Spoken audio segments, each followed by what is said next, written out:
Welcome to FiST Chat, your source for news and discussions in film science and technology, hosted by Steve Kern and Ben Warner. Visit our website at fistchat.com. Hello everyone and welcome to FiST Chat, the vodcast where we discuss all things related to film science and technology. My name is Ben Warner and I'm joined once again by my good friend and colleague Steve Kern. How are we today, Steve?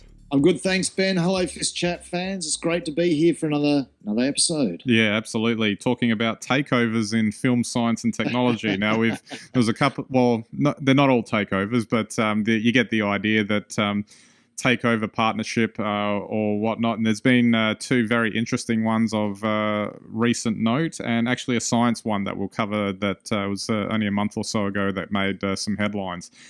But let's get into the film one first, and I gotta love Rupert Murdoch, and whenever we get back to him, him using Fox to attempt to take over Time Warner. Now that bid actually failed from the look of it, and because Time Warner rejected it. Only for the moment, Ben. Only for the moment. Well, that's the thing in these cases, and I think there was a good story on Reuters.com about how if Murdoch were to take over Time Warner, that he really would be, a US media king after that. It's almost like the more you take over, the more you control. And, it's amazing that an 83-year-old, he's still, trying to, take over the world, so to speak. But when we talk about medical technologies, Ben, I'm sure he knows all about them. Mr. Burns style, yeah, with the frozen head. What's amazing, though, I think, just from a conceptual standpoint with this story is if Fox takes over Time Warner, then they'll basically own the Warner Brothers library.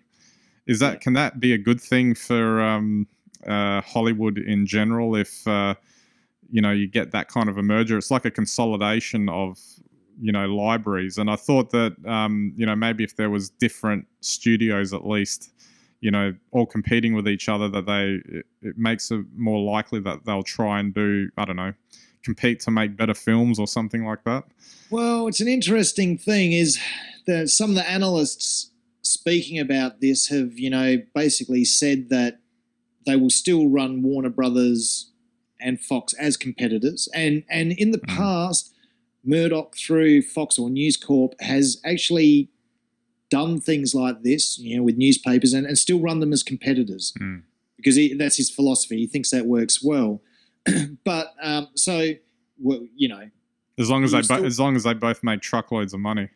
That's basically the key to this. And one of the ways you do it, of course, is you don't need as many accounting or finance or, the sort of back-end staff to run a studio. So you can have the same bean counters running two studios as you can one. Yeah. And you can let the creatives have their own battles. And obviously you let the two divisions battle to see which one is better. Yeah. Because that's healthy. But, the actual costs of administering, you just halve.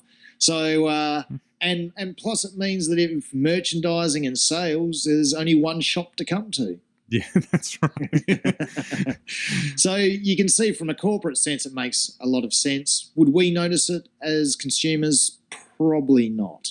Well, you're right because I'm sure that although probably people in the industry would know this, but all of the major studios have taken over all the what were considered major independent labels in Hollywood. So, they may be going to their Palace or Nova Cinema to see something from New Line Cinema or Miramax or something like that, and that comes up as the logo, and they think they're seeing an independently financed film, but actually, it's I think Miramax is owned by Disney and New Line's owned by Warner Brothers, and then you've got like Fox Independent or whatever it's called, and they pass themselves off as these brand, sort of niche brand labels when actually they're just part of the same thing. They're just offering a different product to a different audience.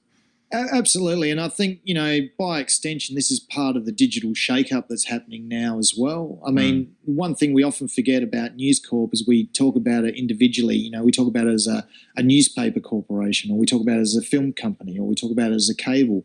But all of them are interconnected. Yeah. And I think that, if you actually look, News Corp have the best combination of platforms probably of any media company in the world. And this is just a consolidation.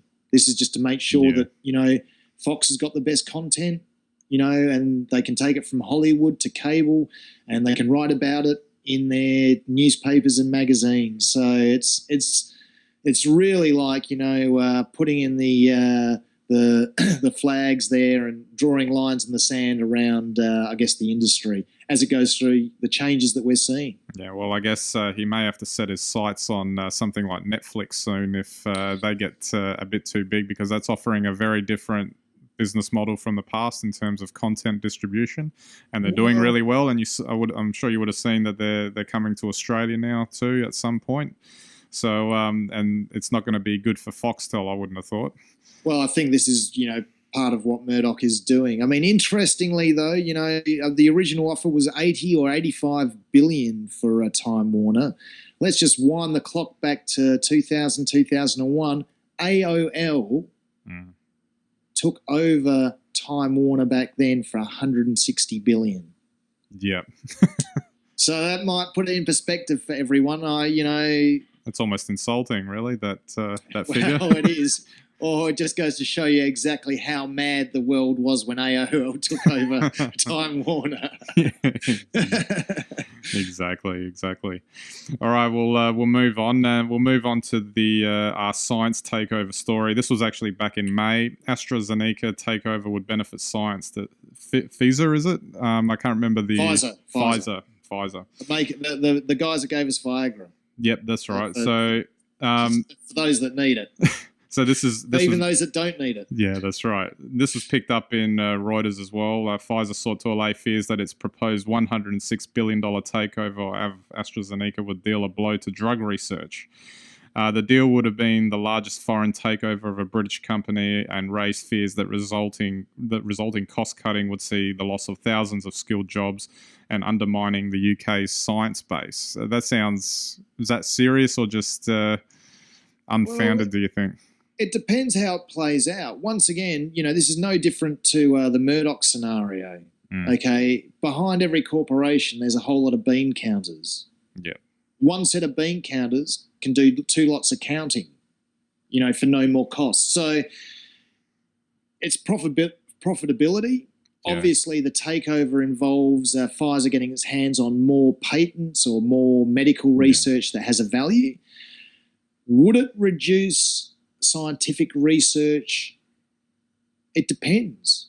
If they keep that corporation or their takeover target separate and allow them to continue working as they would, no.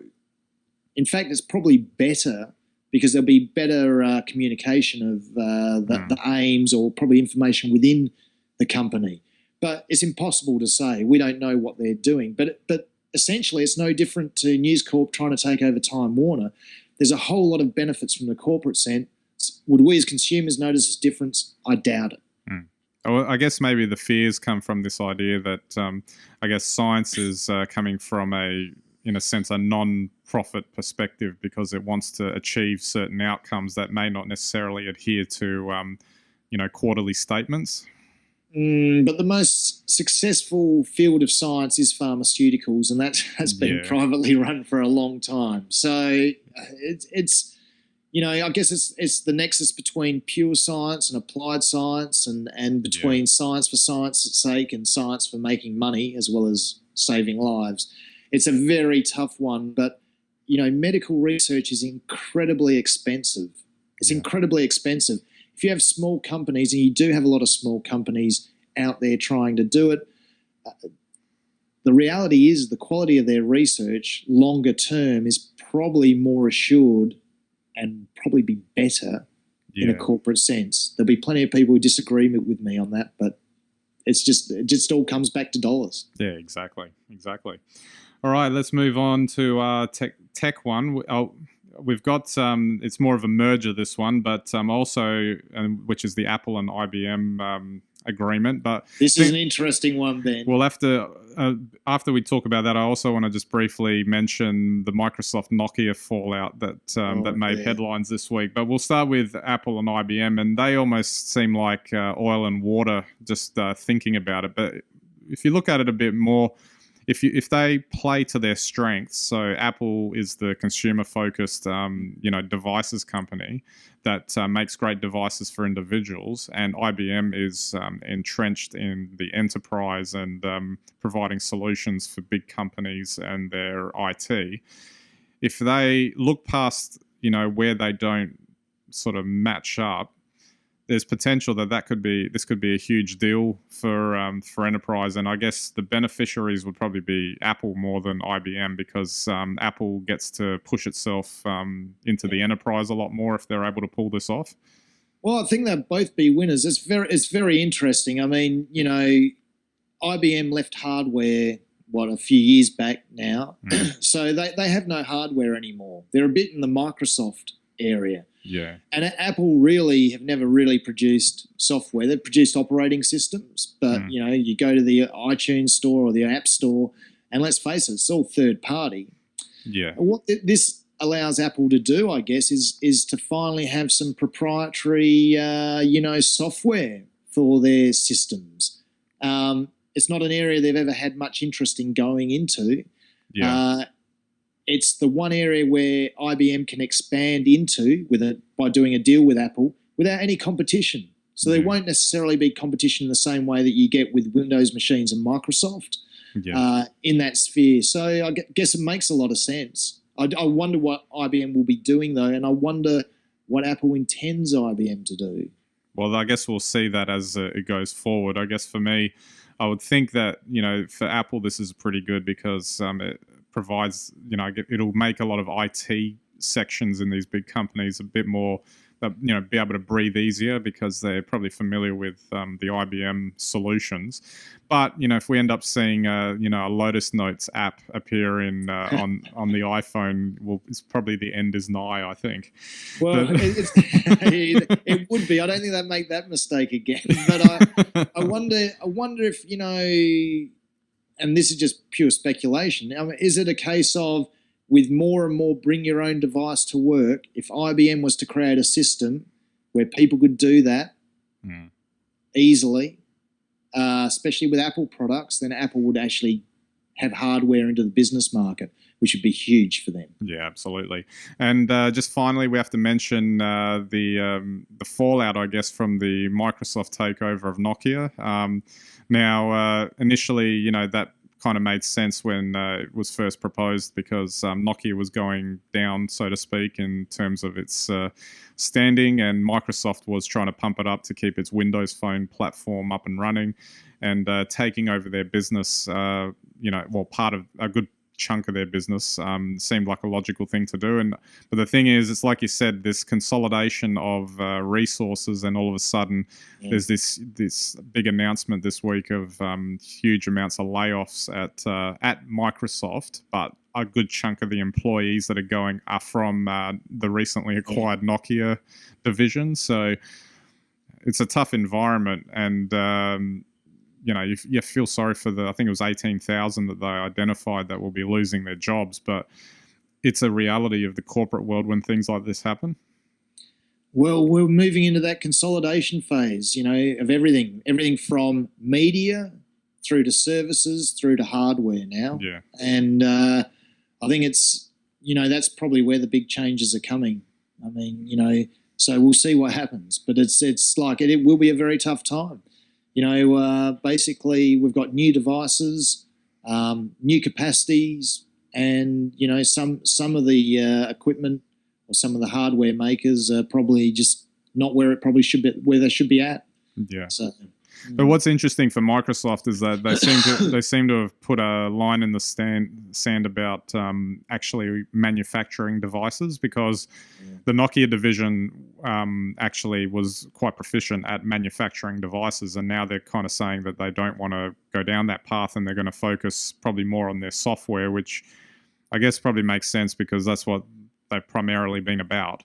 But it might have been interesting to see a part of Microsoft that actually was into hardware, even though they do have Surface and all of that. It's not really on the same level as like Apple, even like Google's partners. Do a lot more in hardware. But it should be interesting to see how Microsoft uses Nokia's assets in this regard. Yeah, well, Nokia still has a lot of patents, and they might not have put a lot of those things on the drawing board, but they certainly did have various visions for a whole range of products. And you can go online and look at Nokia in its heyday, predicting what might be possible. So, we're probably at that point now where we're waiting to see that next big thing, whether it's Google Glass or something else. I'm surprised that Nokia haven't come up with some sort of kick-ass wearable device. And I don't mean a watch. I mean something you actually slip on. Yeah, well, I guess we won't know unless Microsoft gives it the heads up. But it's interesting nonetheless. Yeah, absolutely. Sure. All right, we might wrap it up there. So thanks again, Steve, for the chat. Anytime, Ben. Same to you, FiST Chat fans. Tweet us if you're out there. Tell us what you think about the film and pharmaceutical mergers. Yeah, absolutely. All right, so don't forget our website, fistchat.com. You can get all of our links there. We've got our ebook, The FiST Report, at fistreport.com, hosted on Amazon, only 99 cents for each copy, and it helps to support our show. We've got our weekly blogs, photography on Instagram and Flickr, and if you think anyone's interested in our weekly discussions on film science and technology, then feel free to send them to our website. We'd greatly appreciate that. All right, so that's it for this episode, so we'll catch you next time.